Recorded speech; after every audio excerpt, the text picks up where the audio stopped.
Did you ever kill anyone else besides the one we just mentioned?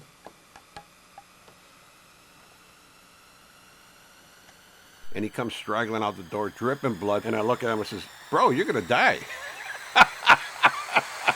You effing dummy. I ain't gonna answer that question. Hey folks, my name's Rene Enriquez, and you are watching Uncensored. So all I know is good about them. Yeah. I've never personally involved them in the various activities and criminal activities, and I've never known that they've been involved in them. Mm-hmm. You know, I've had a lot of people ask me questions about them, Yeah. and I can only say what I know. Yeah. They're good people, Mm-hmm. and my son lived with them. And if they're good enough for my son to live with them, I think they're good people. I'm not going to have my son live with gangsters. I think this is finishing up on where we left off in the last segment of this video. We're talking about Shirley MacDonald and Albert Juarez. For those that have never seen this before, and it's your first time to the channel, or you haven't watched any of these series, this is how the autobiography about my life, The Black Hand, was created. You know, I'm sure that people thought that I squealed on everybody, but you can't say what you don't know. And I never knew Shirley and Albert to be involved in illegal activities. Did they know mobsters? Sure. Did they work with mobsters? Sure. But were they involved in criminal activity? Not to my knowledge. And you're seeing that here. This is 24 years old. This is 24 years old, and I'm saying the same thing then. But like I said, nobody ever knew that. Nobody ever knew what was contained in my debrief or what I said. And you're seeing it now because this is like a debrief right here. It's an interview, but there's a law enforcement agent present, and he's documenting everything as well. So it is a debrief. And you're seeing it firsthand. Like I put everybody else's debrief out there, right? Not because I want to out them, right? I just want to show you the hypocrisy of the organization. That Cardenal is still in good standing, Cardenal is still functioning, have done some stuff that's questionable, right? And that's the leadership that you follow. That's all I want to do. Now, I don't think I'm outing anything because some people know about this stuff, right? And it amazes me that I show this stuff and some people don't believe it. Oh, that's fake, that's bogus, that you have an agenda. One guy in a comment said, I mentioned about a conspiracy to eliminate somebody, and I couldn't remember the guy's names that I was going to take with me. And he said I was BS. And I let his comments through. I let two of his comments through, right? But, you know, I have no reason to BS here on this channel. That's just not me. That's not my get down, right? I'm going to tell you just like it is, warts and all. You don't like it, kick rocks. Go find another channel. That's all I got to say. But this is the truth here.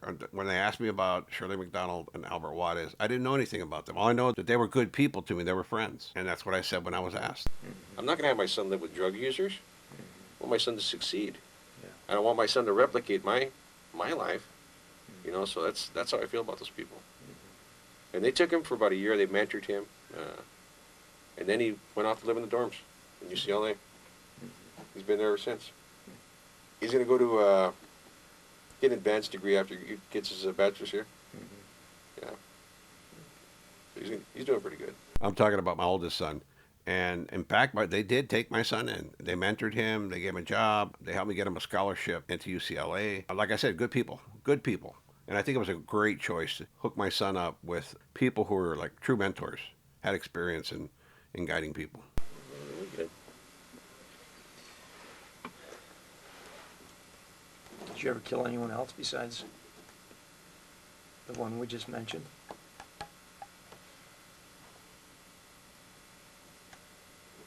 No, No. Or nothing you can talk about? not that I can talk about. I don't have immunity on certain things. You see the hesitancy? My eyes are like darting around. You see the hesitancy? My eyes are like darting around. Like, I ain't going to answer that question. Heck no. Well, look at me. Look at me right there. I just freeze my fur. Like, I'm looking down like, well, how should I answer this? Huh? So I'm not at liberty to discuss that right now. Which we're working on. What you're working on. Yeah. Exactly. In fact, Richard Valdemar brought in a district attorney, and we did work on that. So now I am at liberty to talk about certain things. But right then, I wasn't at liberty. I had not received any promissory notes or anything like that, right? Any agreements that weren't struck. I was like fresh from Pelican Bay there. And Chris, being the journalist, asked the first question that pops out of his head, like, do you have any more murders? And I ain't answering. I obviously am not answering. These are being covered by the task force. So I think they're active investigations, so I can't speak about them. Well, then, when you went to prison for the first time, it was for those robberies, right? Mm-hmm. And how many of those were there? You say like 30 or something? So many of them. How did they catch you on those? It was a fluke. I went to, we do the supermarkets. We're doing a supermarket robbery. And Same MO all the time? same MO all the What time. do you We do? pick up a large supermarket. We try to get the safe, and we hit all the registers at one time. We pull in, 3, 4, 5 grand at a pop. And if we got the vault, maybe a few more grand, we get the petty change, the petty cash vault, because that's where the manager goes to get money for the registers. We don't go into the big one because that's in his office, but they have one in the front. They used to have them in the front. Do you remember? They had these little vaults in the front, and sometimes you just fluke and they'd be open. Yeah, I remember this. Me and my buddy Johnny Mancias, Veneno from Compton, Largo, we would go hit supermarkets. That's all we focused on. Because it was easy cash, an easy job. And nobody really thinks you're going to hit supermarkets. We'd go in a car, but we walk in. They wouldn't see where our car was parked, and we take off on foot. So they're going to report it when they call it in as 2 Hispanics on foot. But our car would be parked somewhere close to the store, and we'd jump in the car and take off. One of us would lay on the floorboard, and the other would just drive. So it's just one male Hispanic driving. There were often times that we were coming down the street a couple miles away, and cops are flying by us, responding to the robbery. It worked for us every time until this one fluke incident. This Officer Dailies from Placencia PD in Buena Park was shopping. He was going to his house. He had an apartment nearby. He was going to buy some cigs, and he saw us committing this robbery and threw down on me as I walked down the store. When I'm walking out of the store, robbery complete, he just pulls out his badge in one hand, a revolver in the other hand, and said, "Get down, please." And I was, "Okay, you got me." And I went to prison. But we had this MO of going into large supermarkets next to freeways out of our jurisdiction. We'd go out of Los Angeles County, we'd go to Orange County, and if we did them in LA, they'd be far away from Artesia, and we did them next to a freeway so we could have immediate getaway. And they always seen us on foot. We'd go in on foot, and we'd leave on foot, but our car would be close by, so we'd jump in. So the report would come in, 2 Mexican males, Hispanics, on foot, leaving from the scene of the crime, blah, blah. And when we take off, we'd be in a car, one guy would be on the floorboard, and another guy would be driving. Plus we'd change, the hat and all that stuff. And, But at this one time, it was in Orange County, Placencia, no, Buena Park. We were doing a Smith Food King, I think it was, or Smith Food Barn or something like that. And I go out with my crimey, Johnny Macias, the guy that I always, I'm telling you, this is a lifelong crime partner, a lifelong friend. We went to junior high and then high school together. We didn't go to the same grade school. Back then it was 1st through 6th. Then for middle school you went 7th and 8th. And then to high school you went 9th through 12th. But we did go to junior high and Carbonita Junior High and Cerritos High together. But we were friends long before that. Before we even got to middle school, we were friends. Like we were like the only Mexicanos that lived in that track. It was like filled with Asians and whites. And like it was a booming bedroom community, Cerritos, California. So we naturally gravitated towards each other, and we were friends. I'd spend the night at his house. His sister was my girlfriend. We grew up together playing G.I. Joes and stuff. Right? And yeah, he was a lifelong friend. Hope he's doing well out there. I'm going to do a robbery with this guy. We're in his car. He had just bought a Grand Prix. We had parked it around the back, and I'm walking in there. And we're doing the robbery. We're putting the robbery down, and it's almost done. I have a big shopping bag full of money, and I don't even have a real gun. Speaking of that Grand Prix, I remember it was like a bluish color. And I remember that he had bought it from his aunt, and it had a personalized license plate that said Tilly. That was the first car he bought. And he bought it with all the money from the robberies. And I distinctly remember that car. As a matter of fact, Johnny has a gun. And I have a pellet gun. It's just I just show the handle, and that's it, And it was not a well-planned thing. We just, he didn't even want to go that night. I said, "Come on, let's go. I'm almost out of money, and I need some money, and we're gonna go do this." So I'm doing the robbery, and I'm stepping out of the robbery, the store. The thing is done. We got all the cash registers. We even got the manager. He comes around with this little like a binder with zippered see-through plastic envelopes where he keeps cash. He replenishes the supply. That we caught this guy too. So we got a good sting there. And I'm stepping out of the store. As soon as I step to the automatic doors, it just so happens an off-duty police officer is going to buy a carton of cigarettes, and he's watching the whole robbery. Watching the whole robbery from outside. And as soon as I step out, he throws down on me. He says, "Freeze, you're under arrest." And I just looked at him and said, "Oh, darn it, he got me." And my crimey takes off and goes back in the store. And changes his clothes because they sell clothes in there as well. And he tries to walk out with a bag of sugar later on. I'm watching this. I'm laying on the ground, proned out. He's got a big cowboy hat on now. Put on a big cowboy hat and a big down jacket, and he's trying to act like a customer. He comes walking. I said, "What's going on, officer?" And they get him and get over here. You're under arrest. Told him on the ground. I remember that. It was actually a bag of masa. It was a bag of masa that he grabbed, right? I don't know why he did that, but he grabbed a bag of masa and put on this little outfit there, took off some of his clothes and changed clothes in the store. He had a good idea. He should have just went out the back door. Show what you should have did, right? And he would have been gone. But they got him right there, and he was arrested with me. So we go to prison, and then they file from that MO. All the other ones, they all identify us. We go to lineups, and everybody in the world is identifying us. Even for robberies, we didn't even do. Actually, they took us to Orange County Jail. That was my first trip to a county jail. I remember going through a booking front, and I felt sick. I didn't even know what it was. I felt these withdrawals coming on, and I like felt my stomach was queasy. I wasn't hungry, and I couldn't sleep. I felt this, right? And I just didn't even know that I was strung out on heroin. And I remember that process. Johnny and I ended up in different modules. And back then, Orange County guys tripped, right? They tripped on guys from LA. They didn't bother me, though. I didn't have one encounter. I heard later that if you're from LA, you got dogged out, but I didn't experience that. Those guys, they treated me pretty well. I mean, I got a couple of fisticuffs there, but they weren't gang members. They just did something that struck me wrong, and we fought, and that was it, you know? But other than that, I didn't encounter what they talked about, Orange County, LA car, set tripping in Orange County. In fact, they didn't have the systems that they have now, like mesas and biceros, and they didn't have any of that. They didn't have any of that. In fact, they don't have it in most counties. They have systems that are organized, but that system's largely been abandoned, right? Because Cardenas are there now, and they run those places. The people that run those places are appointed by them. And back then, a Mexican Mafia presence was almost non-existent in county jails, right? Back when I went, in Orange County Jail specifically, in fact, the closest thing I came to it, meeting a Cardenas in Orange County Jail, I met Bill Frisbee Haas from Clanton. He was in the hole. I ended up going to the hole after I got in a fight with somebody, and he was there. But he wasn't made yet. He was just a camarada. He was on a fast track to be made. He was eventually made like a year later, but he wasn't a cardenal. So there wasn't that big presence of Mexican Mafia in Orange County Jail when I was there. And this was in 1980. And did you go in with masks on, or were you just Full face. just full-faced? Yeah. So they had you on surveillance tapes all over the They didn't even have that at that point in time. They They just didn't had have- eyewitnesses. Yeah. I mean, they identified the tattoos, which were the Yeah. major things on my neck. So the one guy had a dragon on his neck, and the other side had a butterfly.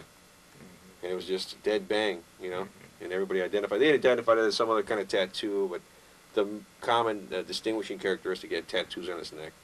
Rob, Would you always say the same thing when you came in? I'm always polite. I was cordial. Thank you for your cooperation. You know, this is a robbery. You know, I was always cordial. I wasn't mean about it. I didn't take people's wedding rings and all that stuff. Was always polite to everybody. Nobody got roughed up. I never had to fire a shot. You know, I believed in quick in, quick out. And, you know. But you would pull the gun and say, "This Yeah. is hold up." Or I what? pull up a gun and tell them this is a robbery. I remember that too, because there were other guys that I went with. They want to take people's rings. I had done robberies with other people. They want to take people's wedding rings and jewelry, and like, nah, bro, we're not here to rob those guys. You know, those are just working stiffs. I never had to pistol whip anybody or anything like that. There's one guy that we had to throw down on. He wouldn't get on the ground, and he just kept like smirking at us, right? And I remember I cocked a gun. I had a 357, and I told him, "Get down, or I'm gonna shoot you, bro." And then everybody started screaming at him, "Get on the ground!" Because he wanted to be some kind of hero guy, right? And I was thinking in my head, it's like, I'm just gonna pop this guy in the kneecap and make him get down. But he got down. He finally got down. You know, he did it begrudgingly, and he looked like a trucker guy, but he did not want to get on the ground. And I was in and out, boom, boom, and it was done. But that's what I firmly believed in: that treat everybody with cordiality. You're robbing the store, not them, and they shouldn't be victimized. I'm sure they were victimized. Some of them traumatically from seeing a gun pointed at them, or I'm seeing people doing a robbery in front of them. It's a traumatic experience, I would imagine, right? But in my simplistic brain, my peanut brain back at the time, I wasn't victimizing anybody. I was robbing the store, and the store had insurance, so nobody was really losing anything, right? That's how I saw it. That wasn't the case, obviously not, but that's how I saw it. But would you just go to the safe area?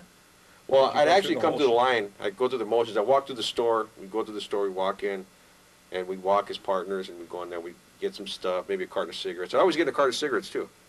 That was my MO. I was always get a carton of Camel non-filtered. My mom's cigarettes, too. I get my mom's cigarettes every robbery. Then later on you go, yeah, here, Mom, I got you some I cigarettes. did. I give my mom the carton of cigarettes. I swear I did.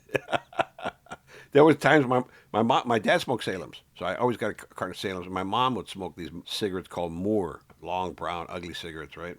So she smoked those. I would get a carton of Camel, carton of Salem, and a carton of those Moors. And I'd take them home and say, here, Dad, here, Mom, here's a carton of cigarettes. And they never had to buy cigarettes again, right? Because every time I did a robbery, I got them cartons. Dead serious.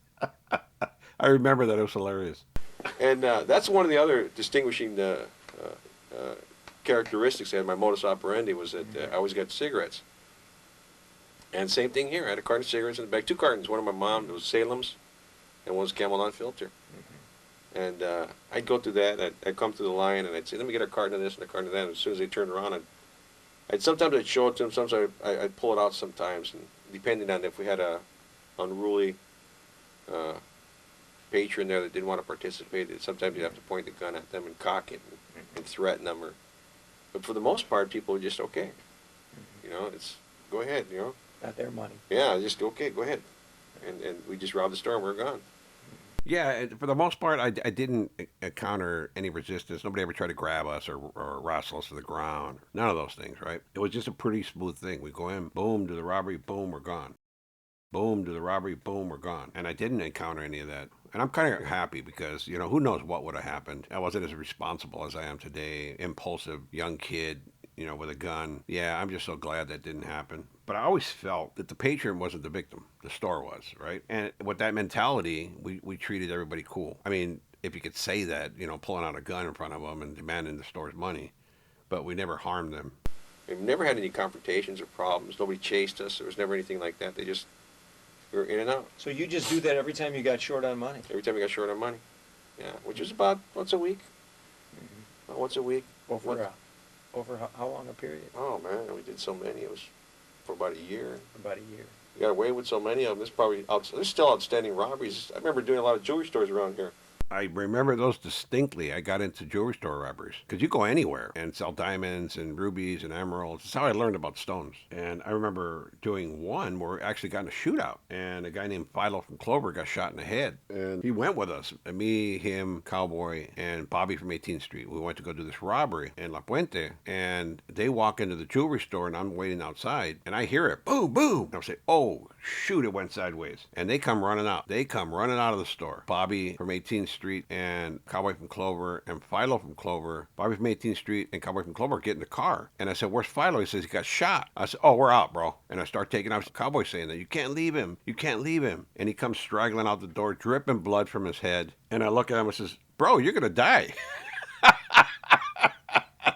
I remember this. He said, no, I'm all right. And I could see a big chunk of his head's gone, and he's bleeding profusely from the back of his head. The store owner pulled out a gun as soon as they walked in, and they started exchanging fire. Boom, boom, boom. And they shot Philo. And my father didn't live far from the jewelry store, so we go to our house, and I tell them, hey, take him, dump his body, and burn the car. And Philo's looking at me right in my eye. I said, bro, you're dying. We're not taking you to the hospital. You got shot in the head. And I tell Cowboy, I said, make sure you dump his body. And Philo's still responsive, right? But I'm thinking, headshot, you're not going to survive a headshot, right? And here's the thing, they dropped my gun. I gave him an automatic, a nickel-plated automatic, and Philo had it, and I'm cussing at him all the way. I said, my prints are on that gun, you effing dummy.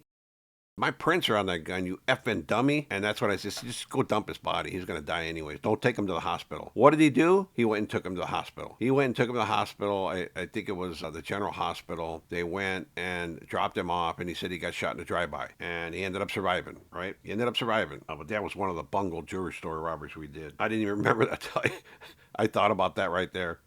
On Amor, I did quite a few jewelry stores that I got away with. And you take the jewels or just the cash? Whatever they had. Whatever We took they the had. jewels, cash, everything. Yeah. You know, we did 2 of them, as a matter of fact, on Amor and Puente. There's a little strip mall right there. There's 2 jewelry stores. We robbed both of those still. You know, across I think the statute of limitations is burned on those by now, but there's so many robberies that I've done that I've gotten away with. And what age was that you were doing those from? Oh, I was doing robberies from an early age, man. I mean, one of the first robberies I did. We'll get into that next segment. But there you have it. With that said, folks, as always, be safe. Have yourself a good one today. I'm out. Peace.